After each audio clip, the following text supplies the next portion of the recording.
রহমানির রহিম। ফোর্থ ডাইমেনশনে সবাইকে স্বাগত। কথা বলতে চেয়েছিলাম অন্য কিছু বিষয় নিয়ে, কিন্তু ইতিহাস আবারও আমাদের সামনে এক বর্বর, লজ্জাজনক সামরিক অগ্রাসনের চিত্র তুলে ধরল। কূটনৈতিকভাবে সমাধান হয়ে যাবে আশা করেছিলাম, ভেবেছিলাম,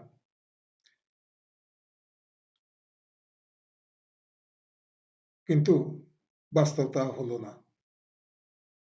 যুদ্ধই বেছে নেওয়া হলো। এই হামলায়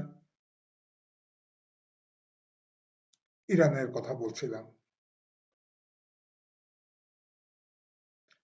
এই হামলায় আয়াতুল্লাহ খোমেনি সহ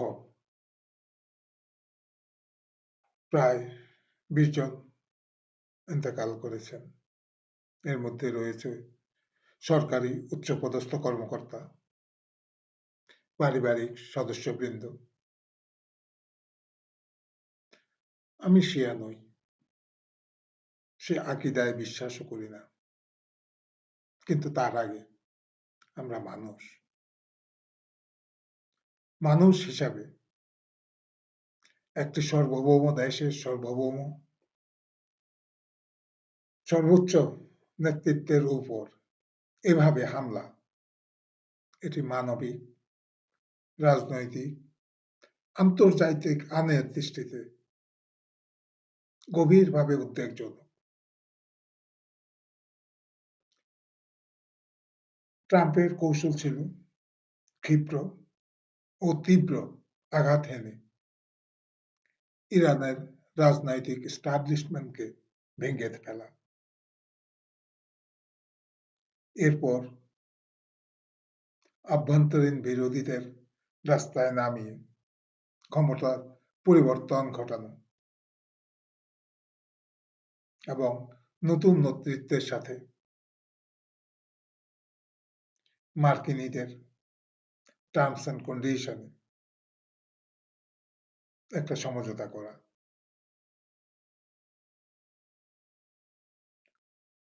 এবং তার মিড-টার্ম নির্বাচনে সেটা রাজনৈতিক পুঁজি হিসাবে কাজ করানো। কিন্তু এখন পর্যন্ত সেই পরিকল্পনা কাঙ্ক্ষিত লক্ষ্যে পৌঁছতে পারবে বলে মনে হচ্ছে না। অপরদিকে ইরান প্রাথমিক ধাক্কা সামলিয়ে পাল্টা আক্রমণ শুরু করেছে। তার ফলও দৃশ্যমান।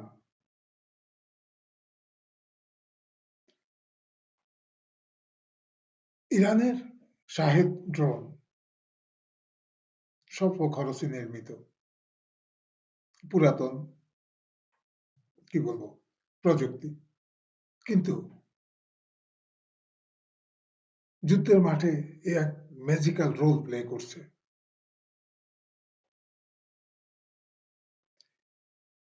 এই তুলনামূলকভাবে স্বল্প ব্যয় নির্মিত এই ড্রোনটি মোকাবেলা করছে মিলিয়ন ডলারের মিম 104 প্যাট্রিয়ট। কল্পনা করা যায়?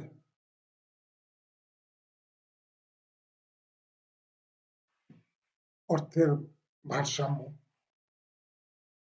কি সুকৌশলে ইরান খেলাটা খেলছে। মনেই হচ্ছে দীর্ঘ পরিকল্পনার একটি অংশ। সম্প্রতি সংবাদ সম্মেলনে মিস্টার ট্রাম্পকে দেখলাম। তার বডি ল্যাঙ্গুয়েজ বিশ্লেষণ করলে বোঝাই যায় কেমন মনস্তাত্ত্বিক চাপের ভিতরে তিনি আছেন।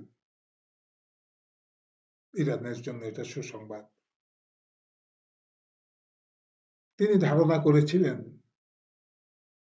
প্রথম আঘাতেই ইরান নতজানু হয়ে তার কাছে ক্ষমা ভিক্ষা চাইবে। ট্রাম্প যা চাইবে তাই দিয়ে দিবে। কিন্তু হিতে বিপরীত হলো। ইরান বলছে মার্কিনীরা যুদ্ধ শুরু করেছে, শেষ কখন হবে তা নির্ধারণ করব আমরা, মানে ইরান।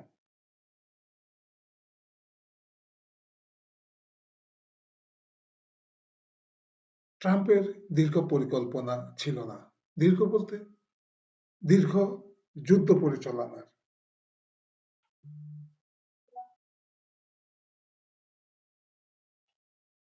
এখন সেটাই তার গলায় বড় ফাঁস হয়ে দাঁড়াচ্ছে। এই সংঘাত কেবল 2 বা 3টি দেশের মধ্যে নয়, এর সীমানা এখন বিশ্বব্যাপী। বিশ্ব অর্থনীতিকে নাড়া দিয়েছে তুমুলভাবে তেলের বাজারে অস্থিতি, মধ্যপ্রাচ্যে আকাশপথ অচল, সৌদি আরামকো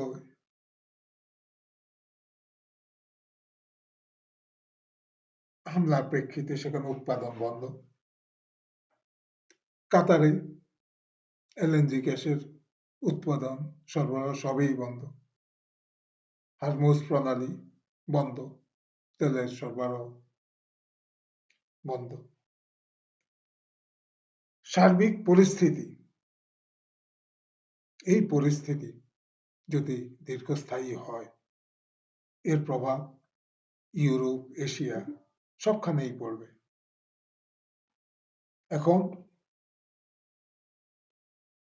বড় প্রশ্ন হলো নেতানিয়াহু এবং ট্রাম্প, তারা কি চরম পথে হাঁটবেন? চূড়ান্ত পর্যায়ে সমাধান তো আলোচনার টেবিলেই হবে, তাই না? এখন একে অপরকে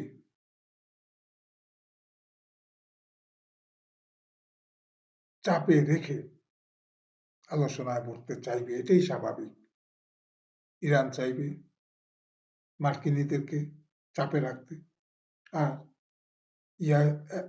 ট্রাম্প এবং নেতানিয়াহু চাইবে ইরানকে চাপের মধ্যে রেখে আলোচনার টেবিল নিয়ে আসা।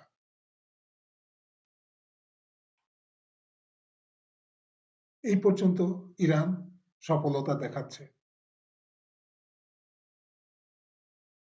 কিন্তু একটু ভুল হিসাব নিকাশ বিশ্বকে বড় বিপর্যয়ের দিকে ঠেলে দিতে পারে। বাংলাদেশ বিষয়ে কিছু না বললেই নয়। ইরানের মার্কিন হামলা, নেতানিয়াহুর এক কসাইয়ের হামলা, তার প্রেক্ষিতে আমাদের পররাষ্ট্র মন্ত্রণালয় একটি প্রেস রিলিজ দিয়েছেন। ইরানে মার্কিন ও ইসরায়েলি হামলার গভীর উদ্বেগ প্রকাশ করেছেন। খুব ভালো।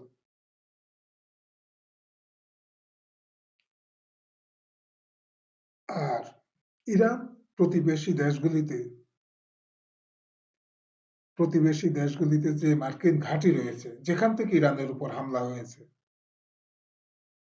ইরান সেসব ঘাঁটিতে পাল্টা হামলা চালিয়েছে। এর প্রেক্ষিতে সেই দেশের সার্বভৌমত্ব লঙ্ঘিত হয়েছে। এর জন্য ইরানকে আমাদের সরকার মহোদয় নিন্দা জানিয়েছেন। প্রশ্ন হচ্ছে, প্রথমে যে সার্বভৌম রাষ্ট্রের আক্রমণ চালালো, তার প্রসঙ্গে ভাষা এত মৃদু কেন? কূটনীতিতে ভারসাম্য রক্ষা করা জরুরি, কিন্তু নৈতিক অবস্থানটাও কি জরুরি নয়?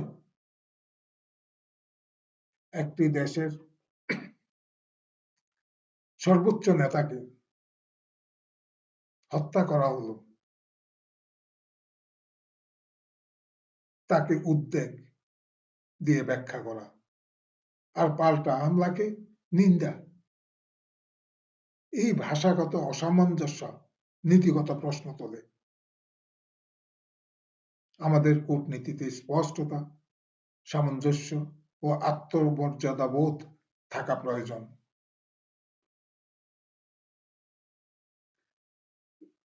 গালফ দেশগুলিতে কাতারে আপনারা লক্ষ্য করেছেন 3টি F-15E বিমান ভূপাতিত হয়েছে, ইরানই করেছে। সেটা ভিন্ন আলোচনা পরবর্তীতে করব। সেখানকার স্থানীয় জনগণ বৈমানিকদের সাথে কি আচরণ করেছে আপনারা দেখেছেন, অথচ তাদের সরকার মার্কিন এবং ইসরায়েলের সাথে অত্যন্ত দহরম মহরম সম্পর্ক। জানি দোস্ত, আর এদেরকে পাপেট মনে করতে পারে। এনিওয়ে, সেখান থেকে একটু লক্ষ্য করুন জনগণ এবং সরকারের অবস্থা।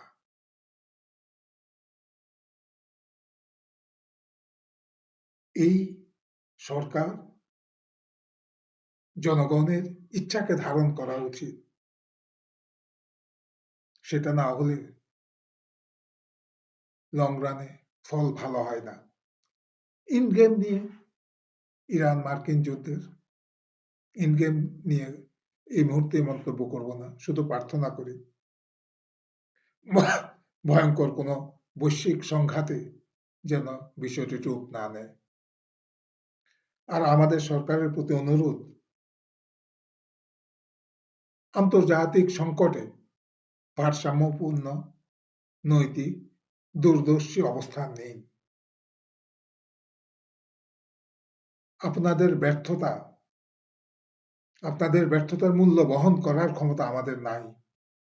এর মধ্যে আমরা অনেক মূল্য দিয়েছি। বারবার আমাদেরকে এই কঠিন পরিস্থিতির মুখোমুখি করবেন না। আর নয়, একটু জনগণের আকাঙ্ক্ষার কথা ভাবুন। সবাইকে ধন্যবাদ। আল্লাহ হাফেজ।